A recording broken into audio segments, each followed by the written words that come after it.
হাঁটি হাঁটি পাপা করে ছয়ের ছন্দে পা রাখল বস্তুনিষ্ঠতার প্রতিচ্ছবি আর দায়িত্বশীলতার প্রতীক দৈনিক দেশ রূপান্তর। এ উপলক্ষে রাজধানীর বাংলা মোটরের রূপায়ণ ট্রেড সেন্টারে প্রতিষ্ঠানটির কার্যালয়ে প্রতিষ্ঠাবার্ষিকী অনুষ্ঠানের আয়োজন করা হয়। এ সময় দেশ রূপান্তরের প্রকাশক ও রূপায়ণ গ্রুপের কো চেয়ারম্যান মাহির আলী খান রাতুল বলেন, তরুণদের উদ্যোগে যেভাবে এগিয়ে চলছে দেশ, সেভাবে এগিয়ে যাবে দেশ রূপান্তর। আর রূপায়ণ গ্রুপের চেয়ারম্যান লিয়াকত আলী খান মুকুল বলেন, নতুন বছর একটি সুবর্ণ সময়ের বছর। ২০২৫ সাল দেশ রূপান্তরের জন্য একটি সুন্দর বছর হবে।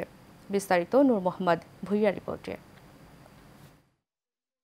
বস্তুনিষ্ঠতার প্রতিচ্ছবি আর দায়িত্বশীল প্রতীক দৈনিক দেশ রূপান্তর পূরণ করল সফলতার ৬ বছর।